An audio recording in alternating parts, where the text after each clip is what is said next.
Good evening. Welcome to the Jon Gaunt Show. I actually feel sorry for the BBC, but the BBC is finished. Tonight, I shall expose why the biased broadcasting corporation is toast, but I also want your views. Good evening. Buckle up then, because tonight I'm going to pull back the curtain on the biased broadcasting corporation. I've worked for them for years and years. I worked inside the BBC. I was their most successful talk radio presenter. I won all my Sonys with the BBC. I saved at least 2 radio stations for the BBC because I knew how to get an audience. But what I also saw was how management silenced people like me, sneered at Brexit voters, mocked Trump supporters, and they treated ordinary British working class, particularly white people, with total and utter contempt. They talk all the time about diversity, but diversity is never about class. It's about colour. It's about who you sleep with. It's about gender. It's about everything in the world apart from class. And that's what's missing in BBC News.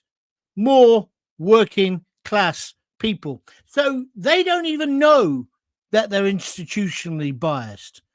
Emily Maitlis, I work with her at BBC London. She's not doing her show tonight because her and John Sopel, I guess they're getting together their bullshit reasons for why the BBC are now facing £1 billion lawsuit off the president of the free world, Donald Trump. Well, I'll tell you why you're facing that. It's precisely because of people like you, Emily. I quite liked you. I worked with you at BBC London. But basically, you were a bit of an airhead, very intelligent airhead, but completely conditioned, could only see the world, through your left-wing Guardian or reading view. That's the way it is in the BBC. And if you dare to put your head above the parapet, they'll shoot you down, unless you're good.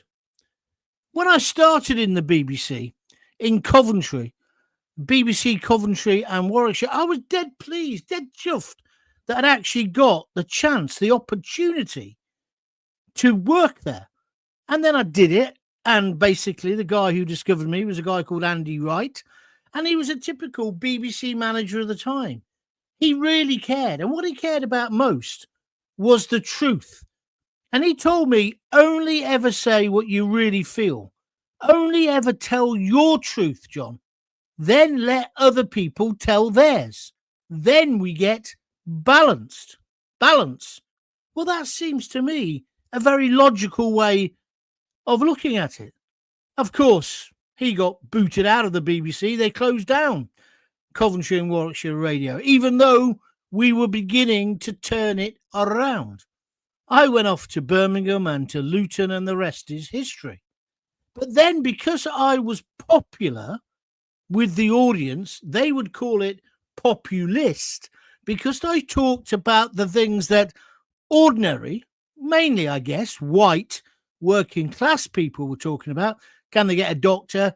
Can they get their kids into school? I grew a massive audience. In Luton, I took the audience from about 8% to 19.8%. Me and a group of young kids who worked with me who believed in what we did. And what we really believed in was not playing any music. It was just talking, either about the football club, talking about what was happening in town, talking about how Luton had such a bad reputation, then widening it out to Milton Keynes. It wasn't rocket science. It was just talking and being a conduit for people to have their say about their area. And even there, I had a good manager there as well who understood. I had a succession of arseholes, particularly the first one, who then I worked for in BBC London, which I'll talk about in a moment. But what I'm trying to say, in those days, I don't think the BBC was particularly biased. But mainly, I got away with it because I won all those Sony awards. No one would criticise me in that sense. oh, yeah, he's this, he's that. But bloody hell, have you seen his audience? Have you seen the awards?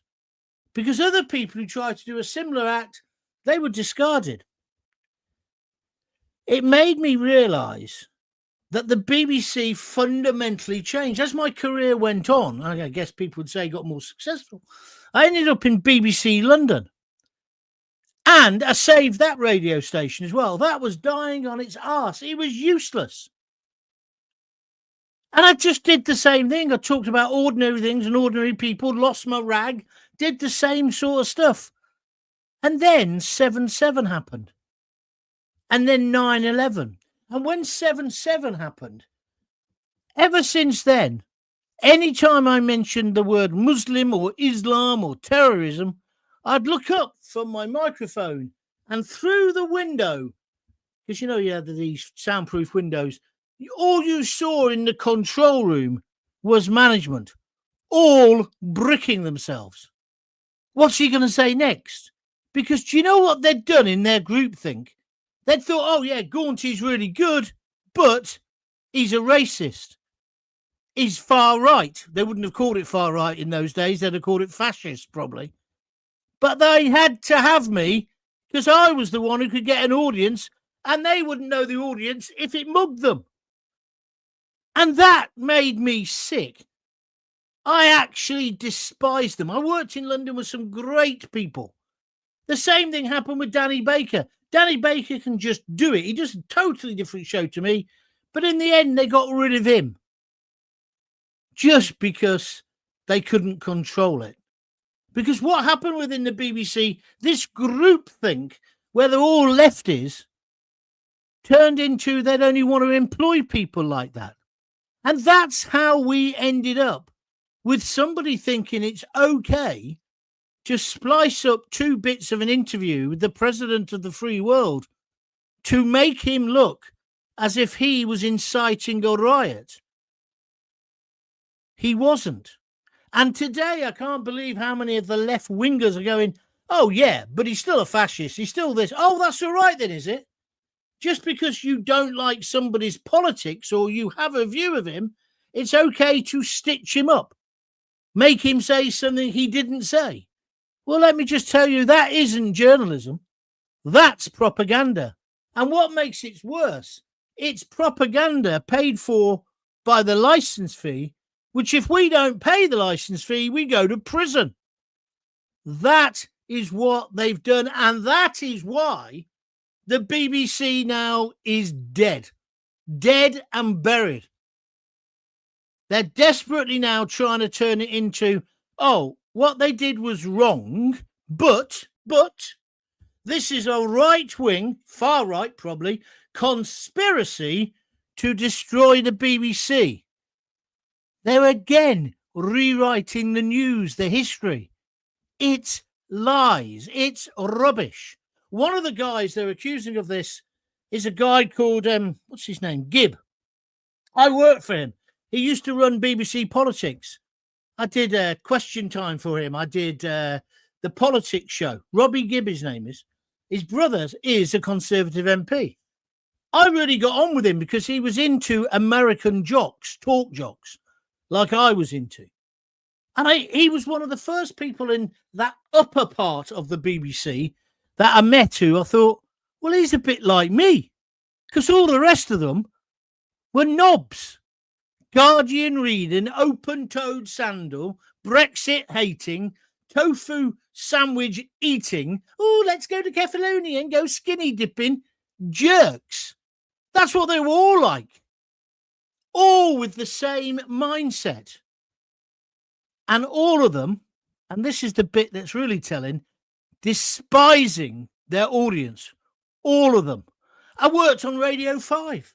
I stood in for Edwina Curry. I got there it was to be a late night show. I got about 8 o'clock. The producer guy, another middle class tosser, said, oh, where have you been? I said, well, what time's the show start? It's 11, isn't it? Or 10. He said, yeah, but I like you to be here 5 hours before. So I just said, well, you can like whatever you want. I ain't doing that. I'm not getting paid for it. He said, well, don't worry. I've worked out the plan for the show. And then he got out all this sort of whiteboard paper stuff. And he had like oh, we're going to have a discussion about the Middle East, it was. He said, here we are. So you say this. Here's the intro. I've written it for you. I said, I don't need scripts. I'll just do it myself. No, you do need. This is Radio 5, John. And then he said, then we got this guest, then we got this guest, then we got this guest, then we got this guest. And then it comes to this, and it culminates with us saying this, which was basically Israel are fascist and Palestinians are wonderful. I said, how do you know that? It's a phone-in. You don't know what people are going to say. Don't you worry about that. It was completely manufactured bullshit. And that's how I started to call them 5 Dead after that. I think I might have done another show, but then that was it. I didn't want to be on it because that isn't true. It's not authentic. It's like they used to send people out to do vox pops. You know what a vox pop is? Well, they ask people in the street, what do you think about this? Well, if you go out and that day say, shall we bring back hanging for perverts? And 10 people, you interview 10 and all 10 of them say yes, you should reflect that. Oh, no, not at the BBC. They engineer it so it's balanced, whatever balance means. And it's like being impartial. It's impossible to be impartial. The BBC should have balance across the day, but there's nothing wrong with somebody having an opinion. We know what Nicky Campbell thinks. I like Nicky, by the way, but he's kind of trapped by it. We know he's a liberal. We know he's soft on these things and he plays a ukulele. We know that. But if you had a right-wing attitude like me, I was never going to make it on 5 Live, despite the fact I'd won all these awards, despite the fact I had a track record where I could build an audience. So then people say, well, why did you leave BBC London? Well, I left because they were arseholes. And I got offered a job. Oh, no, I got offered a job on the Daily Star first to be a columnist for them. Told them about it. Oh, no, you can't do that. Why not? Bias. You can't do that, John. What do you mean bias? Well, you work for the BBC. I said, well, so does Vanessa Feltz. She's on after me. She's got no audience. What about her? And they said, oh, but Vanessa was a star before she came here. This is a BBC London. We've made you a star. You can't do it. The fact that it would have been great publicity for the radio station and maybe made BBC London now bigger than it never became, they wouldn't have it. 3 weeks later, I got a phone call from the Sun, and I just thought, well, I won't even bother asking them this time. So I then told the main boss guy, nice guy actually, who respected my decision. He said, well, you're going to have to make a choice between Murdoch. You can't do it, John. You can't do it. We're not allowed to let you do it. So he said, you're going to have to choose between Mr. Murdoch's money and staying at the BBC and all that brings to you. I said, what? Loads of heartache and shit. I tell you what, as Mr. Murdoch is paying me much more money than you'll ever pay me, I'm off. And that's why I left.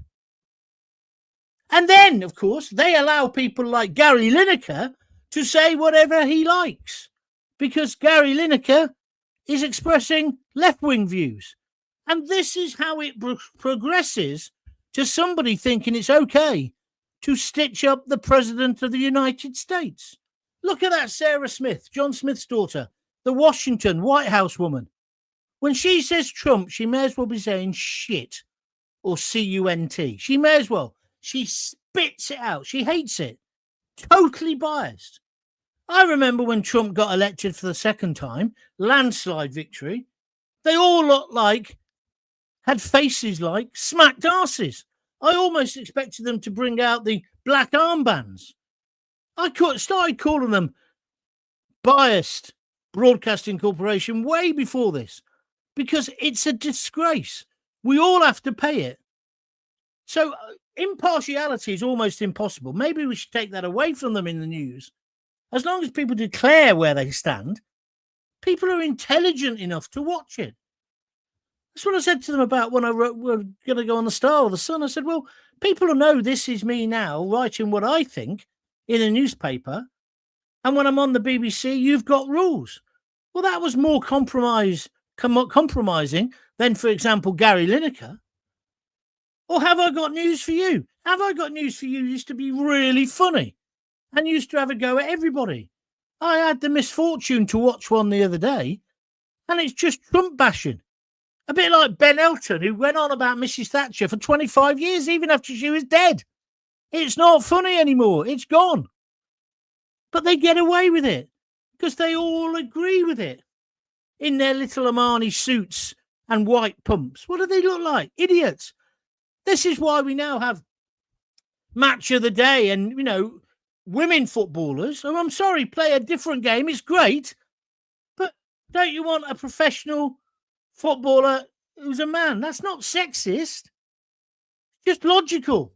Because I notice when it's the women's games, apart from righty, they don't really have men on, do they? No, I'm not against female commentators. I'm talking about the summarisers. Do you understand? It's this kind of politically correct, woke nonsense. And they think then they set the agenda, which is why they got it so wrong about Brexit. They hated the idea of Brexit. That's why they're now reporting on things like the flag waving and calling it things like flag shagging, as if it's somehow racist and it's intimidation. It's none of those things. It's none of those things. It's why they don't like people who are skeptical about the earth's burning, yeah? Climate skeptics. Why can't you be that and still work for the BBC? Well, you can't. If you were, you wouldn't get a job. What about people who are cynical about the amount of immigration we've got, or particularly illegal immigration? Oh, no, you couldn't possibly talk about that, although they're having to change their tune just recently. The vast majority of their audience are very concerned about illegal immigration. The vast majority of their audience wanted Brexit. The vast majority of the audience don't think climate change and flying all that way on a private jet to Copperload or whatever it's called, COP30, was a good idea for Starmer to do. The majority of people in this country want Starmer to sort out the small boats crisis. And the majority of people in this country are patriots. But you wouldn't know that from the BBC. It's just gone too far. Now, don't get me wrong. There are some things the BBC do that are brilliant. But, of course, it's subjective. I'm talking mainly here about BBC News. But BBC drama, there's some great drama on the BBC. I've been watching that Riot Woman. In fact, I binged it on the iPlayer. I thought it was absolutely fabulous. I think the woman who writes that, Sally, is a genius. She's a modern-day Shakespeare. She's also the one who wrote Happy Valley, yeah? Very, very talented woman, nurtured by the BBC. Good stuff. That's brilliant. Strictly is a great show. But here's a question. Would it hurt Strictly Come Dancing if at the beginning of it said, Strictly Come Dancing brought to you tonight by Guinness? Well, the same with EastEnders. EastEnders brought to you by Mogadon, yeah? Or some other. Do you understand what I'm saying? It wouldn't matter, would it? I'm not saying full-on adverts. Or, if the BBC is so good, why can't they charge for part of it properly, like a subscriber? So if I don't watch it, I don't have to pay. Like, for example, Netflix. Apple. I'm watching that brilliant program with Emma Thompson in it. I'll put that aside, but she's in it. Ruth Wilson is brilliant. It's called Down Cemetery Road. It's a fantastic program on Apple. But I've got Apple, I've got Netflix. Why don't I pay for it like that? I don't want to pay the BBC license fee. Well, I don't pay for one, actually, because I'm at my mother-in-law's. I think she gets it free. Or if they want to come and take one of us to prison, I'm going to give her. It's just nonsense. I'm trying to explain to you what it's like. And they try to muzzle you. They don't do it directly. They don't say, John, don't say that about a Muslim. Don't say that about the small boat crisis. It's just the atmosphere they engender. But they can't see it, which is why that little Bert today on Radio 4, Nick Robinson, I don't know if you've seen it on the internet, he does a 10-minute speech about, oh, woe is me, and it's terrible, and the BBC is not biased. And then he slags off the management, because why were they so slow? Why didn't they just say straight away, uh-oh, because this happened a couple of years ago. Why don't they say, yeah, that's wrong, we're going to give them a bollocking or we're going to sack them, and it will never happen again. They tried to fight it. So now Tim Davie, who I've met as well, he was an all right bloke, but he's another one in an Armani suit and a pair of trainers. jerk at his age. And Deborah Turness, never met her, but she looks like a fucking ball of fun, doesn't she? They both had to go. But they haven't really apologised. And the chairman of the BBC, he hasn't apologised to Trump, which is why Trump's gone, right, $1 billion lawsuit. He's going to sue the BBC. Now, I don't think it'll actually come to that, but he's given them till Friday. But they're in a right cleft stick now, aren't they? Because if they do apologise, they've got to not only apologise, they've got to put apology on the telly at the same time as the documentary would have been. They've got to destroy the documentary. I mean, it would be a total humiliation. They could have avoided it if they'd acted earlier, but they could have avoided it if they just employed some working class people who were working class and white. Don't get me wrong, when I worked at the BBC London, the newsroom was like the United Nations. It was a right mix of people. And I worked with some brilliant people who weren't there as diversity hires and, in fact, got very angry if people thought they were. But then there were some who clearly got the job just because they were an ethnic minority, even if they were shit at it. And that's what winds ordinary people up. I'm all for equality. I'm for meritocracy. If you're good, you get on. You don't get on just because there's a quota. I wouldn't want that in my life. If there was a quota for fat, ugly old blokes and I suddenly got a top job on the BBC, I wouldn't be happy. I'd rather get it because of my skill or not. But now you probably understand why I don't get it. I don't work for them. It's called institutionalised bias. They have a view of the world that doesn't fit the majority of the people who are paying for them. So that's why people like Emily Maitlis don't get it. That's why that Nick Robinson, who I think's talented, don't get it. And they all despise their core audience. Do you understand what I'm trying to say? I remember I was on Newsnight with Emily Maitlis. I was on talking about how it was when the plumbers first came in, that they were suppressing wages. And they had a young lad from Cornwall. And I met him before the show. And he said, "Oh, Gaunty, I really loved your show. I listened to it and I've seen you on telly." And I said, "That's nice of you. Thank you." "What do you do?" He said, "I'm a chippy." He said, "I said, what do they want you to talk about?" They want to ask me if I'm losing money out because these foreigners are coming in, living in shared houses and undercutting me. And I said, "Well, are they?" And he said, "Yeah." I said, "Well, say that then when they turn on you."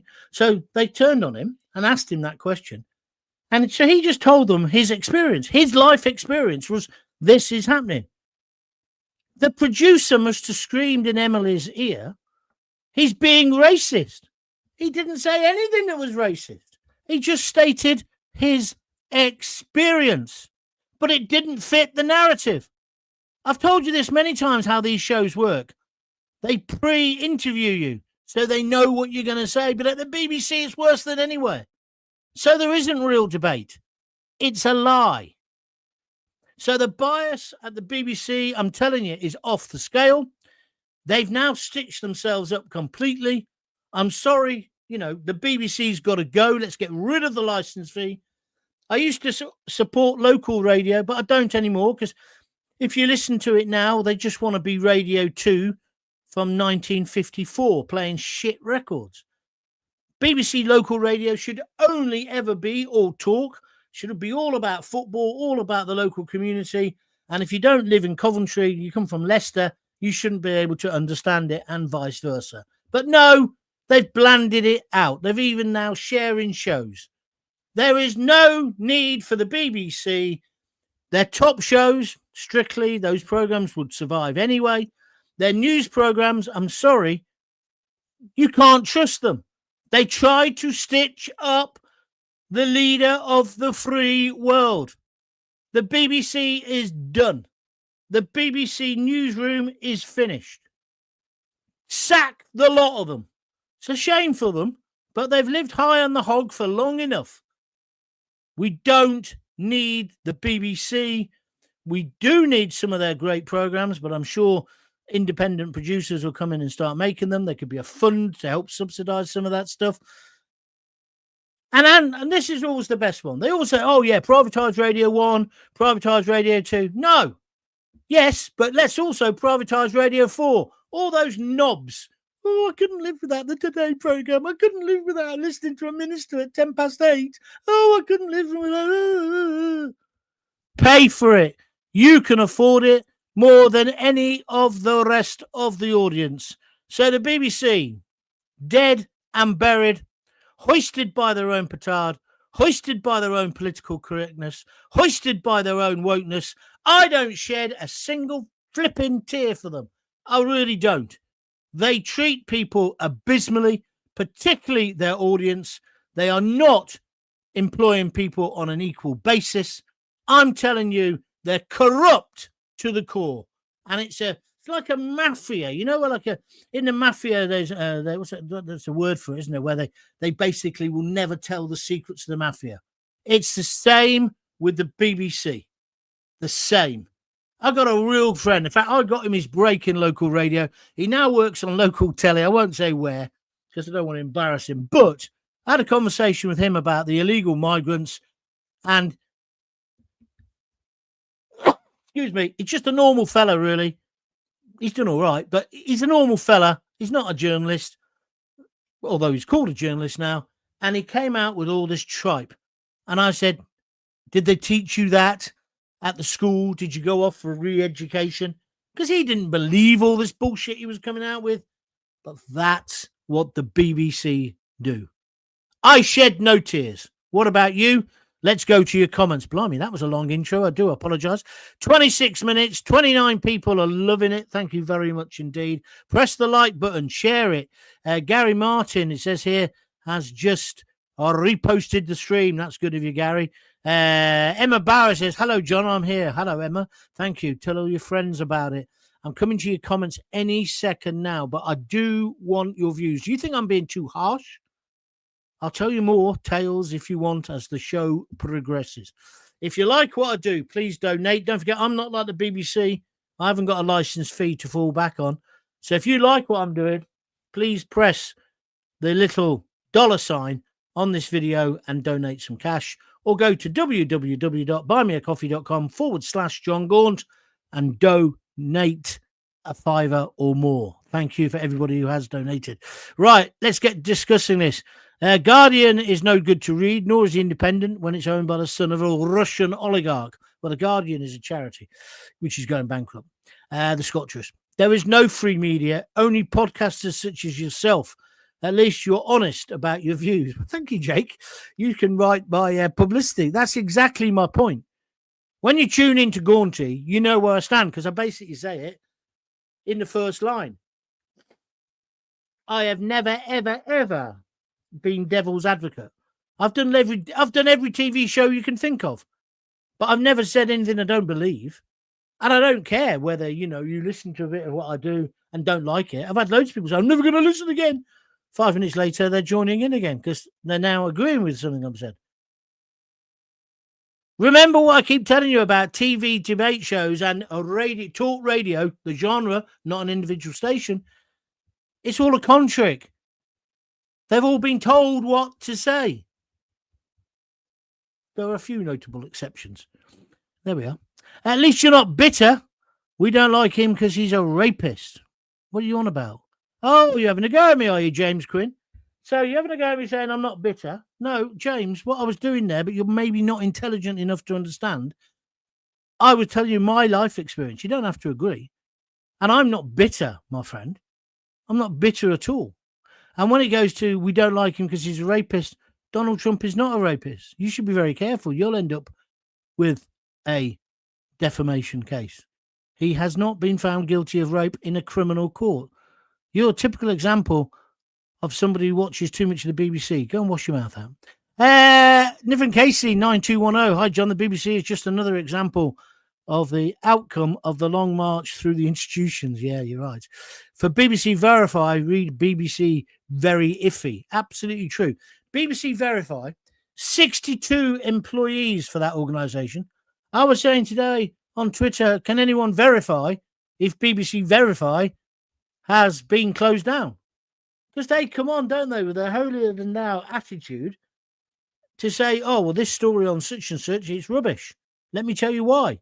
Then we find out they're not telling the truth. Or their organisation is trying to stitch up the leader of the free world. If they'll do it to Donald Trump, what was that guy's name I just spoke to? James Quinn. Do you not think they'll do it to you as well, mate? Do you not understand what I'm trying to... No, you're not worth it. Let's move on. Speak for yourself. Donald Trump will bring world peace, says Stuart Lowe. He's doing that, you're right. Thank you. Don't pay the license fee. Go to prison and watch TV all day without needing a license. Well said, David. That's a very, very good point indeed.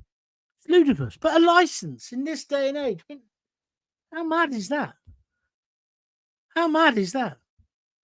I just got a notification. I'll tell you, I told you about the Times last week, didn't I? I'll tell you about the Daily Telegraph.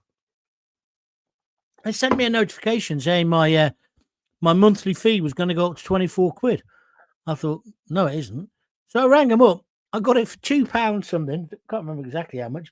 Something like $2.50 a month for the next 6 months. You just have to say, no, I'm not going to do it. And they're desperate to keep you for their figures. I'm not paying ridiculous amounts of money for anything. Are you? Stuart Lowe. Oh, and be careful of what you say. You talking to me? Who are you talking to, Stuart? I think you're talking to the idiot, aren't you? James Quinn, the BBC fan. Did you ever have the privilege of interviewing Jimmy Savile, John?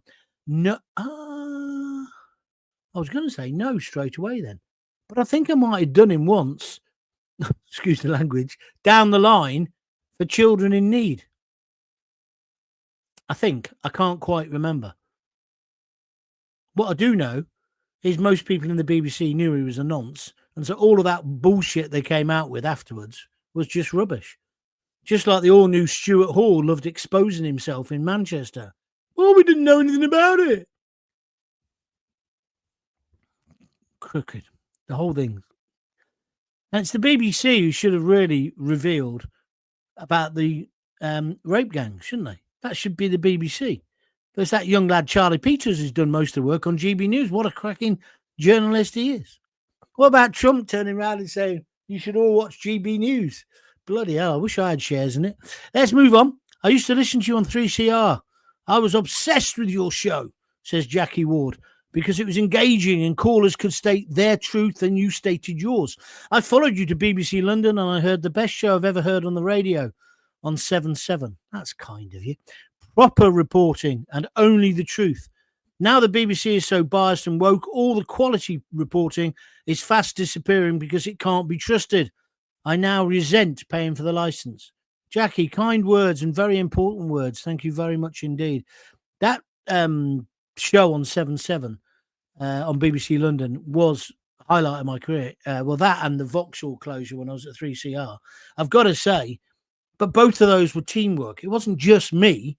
It was the fact that every person who was out on the ground did it. And it also, I'll tell you what, 7/7 was good and the Vauxhall closure, because I'd been on the radio so long in those areas, people knew me and they trusted me and they'd taken part in my competitions and they'd heard me when I had a hangover and they'd heard me go mad at some people someday. And when the hospice windows were put in at Luton and I lost my rag, but then we raised a load of money for it, they just trusted me. But now the BBC just employ people, they may as well just read liner cards. They may as well be on commercial radio. I remember I used to travel, when I first got the job in Luton, I used to travel down this beaten up old Fiesta down the M1. And I used to listen to the commercial radio station. They used to come in, on the radio. And they were all one song or one liner card behind each other, if you follow what I mean. They were all the better music mix, right? But anyway, I used to laugh. I used to think, God, I couldn't do that for a living, just saying what they've told me to say. Then I get to Luton and I just talk about my kids, talk about my family, lose my rag, make a few dirty jokes, whatever. And the audience went like this. I used to love it. In fact, they were some of my happiest days. I think BBC Three Counties was my happiest days on the radio. Talk Sport was shit.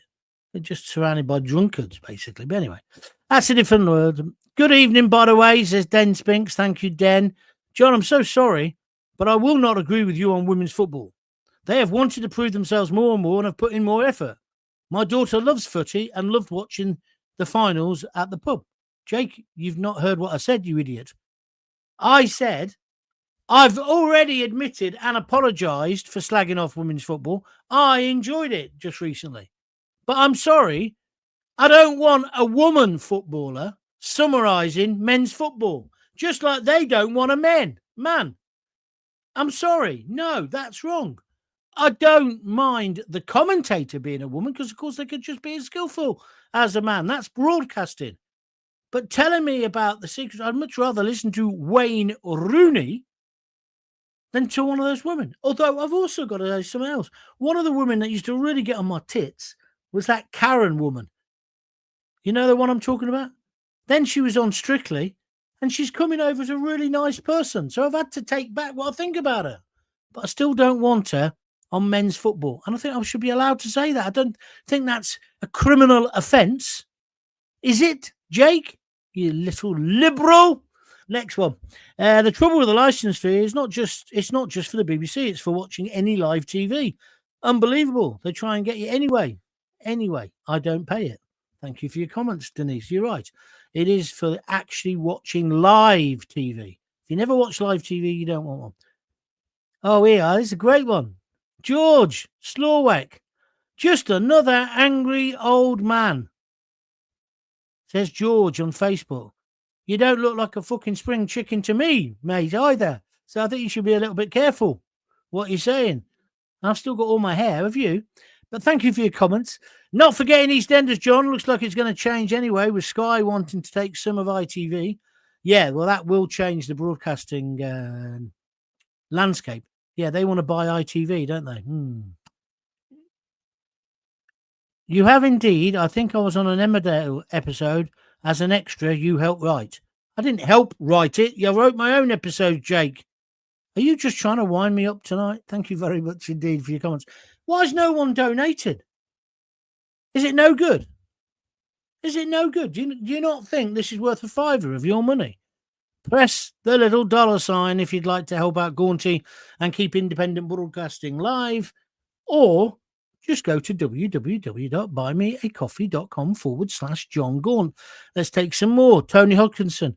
I haven't watched any BBC programme for a good while, but I still have to pay a teletax to watch other live channels. Or I would have the BBC goons knocking on my door. Well, they're not BBC. They don't work for the BBC. But I take on board your point. Just don't answer the door. Or if you do answer it, when they ask you, have you got a telly, say no. They've not, those vans, there's nothing in the van. They don't know whether you're watching telly or not. So just tell them, fuck off. Yeah? That's what I do. But anyway, you do whatever you want to do. And by the way, not watching BBC programmes. I don't understand that when people brag about that. Because there's some things the BBC do brilliantly. Absolutely brilliantly. Some things are abysmal.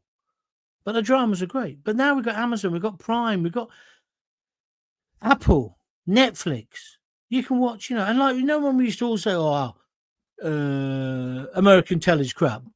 Well, ever since Hill Street Blues, you can't really say that, can you? Some American telly's brilliant. The stuff on Paramount. Some great stuff. I like that one on, I think it's that on Amazon as well. With Sylvester Stallone in it. He's an old gangster. Brilliant. Good evening, John. Mega show today. Thank you. I've not paid the British Bollock Corporation a license for 20 years. The nail in the coffin for anyone who still does is Hugh Edwards. The end is near for the BBC, says the way that Hugh Edwards was protected. That's a story that will come out one day. But yeah, that was disgraceful. And he kept his pension. Ever got the feeling you're being treated, says L Trainer. Yep, I sure do. Andrew Pierce. Hi, John. We last talked about 18 years ago when I was worried about my 6-year-old kissing his little girlfriend. I thought that was the worst thing to happen. Appears it wasn't. 18 years ago? What was my advice? What was my advice? Come back to me on that one. I'd like to talk to you about that. Good evening. Remember President Trump campaign saying everything woke turns to shit. So goodbye, BBC. Nice one. Dormston Cook, where have you been? You haven't been on for ages. He says, evening, Gaunty. Hope you're well, my friend. I am. well, I'm getting there after this blooming COVID rubbish I've had. What really gets me annoyed is that people again are trying to gaslight us by saying the BBC made a mistake by doing what they did. A mistake? Yeah, that's like when a bloke goes to casualty, and I got mates with doctors, and he's got a pineapple up his backside, and they go, "How do you get that up there?" And he goes, "Oh, I was decorating and I fell off the ladder into the fruit bowl." Oh, okay, then we believe you. Yeah, it's nonsense. Now it's all digital editing. In the old, when I first started at the BBC, you had a thing called a China pencil. It was called China. It was like white, and so you got the Revox and you got the tape, and you run the tape to where where you finish with speaking, and then you make a mark. Then you let it wind on to where you want to cut out, make a mark. Then you pull out the tape, and with a razor blade. They wouldn't let you have a razor blade now, would they? On the BBC, health and safety, that wouldn't be allowed. And then you put the two bits together with another bit of tape. I've just got to tell you at this point, I was crap at it, right? Because as Lisa says, anything more technical than a candle, and I'm lost. So I was no good at it. But nowadays, it's digital. Anyone can do that. There, and it's done. There's no way it can be a mistake. They deliberately made him look like that. It's a disgrace. Thank you, Dormston Cook. Nice to have you back on board. Den Spinks, aren't the BBC everywhere else? Mainly than here? Oh, here's a name from the past. Cass Pennant. Are you, Cass? For 1 billion? It's an honest mistake. They've been reading the room since May. Honest, Donald J. Please think of the licence payers. Right, Cass, my friend. Admire you, like your books. Don't like your football club much, but we have got Frankie Lampard now at Coventry. But Cass, it was not an honest mistake. They'll have to now, to avoid the £1 billion lawsuit, do a proper apology. You cannot have the BBC doing this, Cass. No way. No, a mistake is leaving your toast in the toaster, not lie and try and deceive people. Thank you. Once is a mistake, says Cass. He's back again now. Twice is a habit. I agree with you, Cass. I agree with you. GWR took over Mercia FM and ruined it with that better music mix and the Black Thunderers. Lol, you're right. I used to like Mercia Sound when it was on years ago. Clive Skellen. He was always my understudy at school, in school plays. He was a good lad. Who else was on it? Stuart Linnell. Still see him. But yeah, the better music mix. Just rubbish, isn't it? But see, commercial local radios disappeared because they've all amalgamated them into one, haven't they? It's a shame. Terry Moore, the only way is Brexit. Den Spinks, I've enjoyed the Gaunt show tonight. Thank you, John. Well, if you've enjoyed it, how about a donation? Den Spinks says, me too. Richard Pope says, he should have a fan club, Rich. I have got a fan club. Click the what's it and donate a few bob. Where am I up to? The only program I used to watch was Gardener's World, but they ruined that for going on about climate change every flipping week. Saying I don't have a TV might not work when they see the satellite dish. Well, just say you only watch catch up. I don't know. I can't tell you how to deceive the people.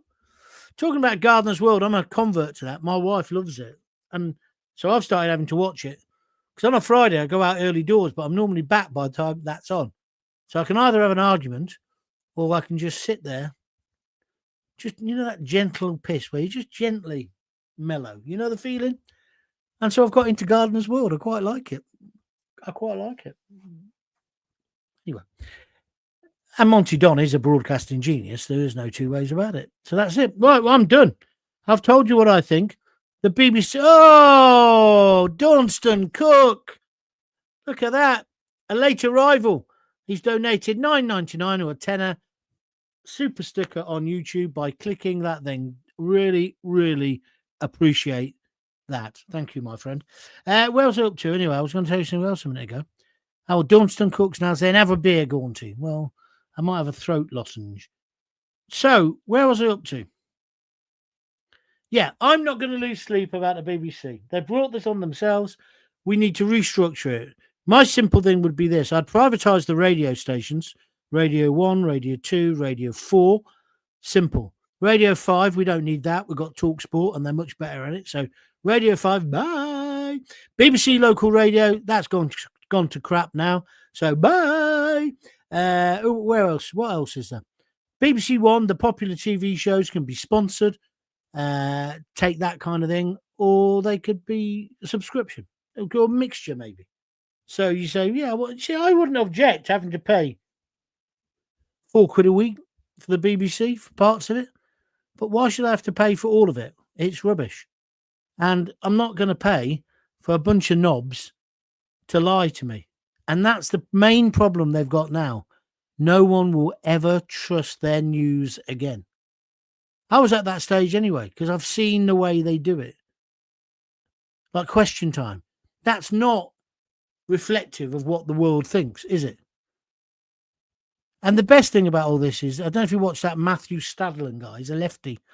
I know him from the BBC. When I worked for that Robin Gibb and did a few news nights or politics show, whatever it was, he was responsible for helping me out, Stadlen. He was just a lad, right? And now he's obviously thought, well, I'll just be a left-wing gob on a stick. I'll probably make more money. But he's been crying all day and yesterday. Because he sees his paycheck going out the window. Dry your tears, lad. That's a good song. Who's that? The Streets. Jackie Ward, 3 red hearts. Thank you very much indeed. Tony Hodgkinson says, when they come knocking, John, I'll tell them you told me not to pay. Oh, don't you pass the book my way. Anyway, I'm finished. I've got to go. Go and watch EastEnders. I'm back tomorrow at 6:30. Thank you for joining in tonight. Brilliant audience numbers. Fabulous stuff. Tell all your friends about it. Don't forget, the best way you can help me, join Jon Gaunt TV on YouTube. When you go there the first time, a little thing will flash up saying, do you want to subscribe? Please do. It doesn't cost a penny. It just means that you get notified every time I do a show. You also get access to the archive and the rest of it.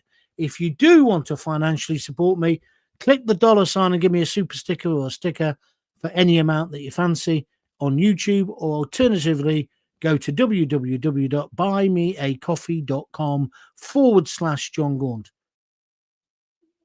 And I'm not shedding any tears about the BBC. I'm just not. I'll be sorry for people, ordinary people, to lose their jobs.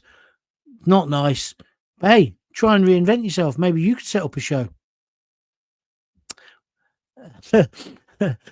And earn pennies like I'm doing. Anyway, if you've got kids, give them a kiss, give them a hug. Hey, don't forget to tell them you love them. See you tomorrow. Bye.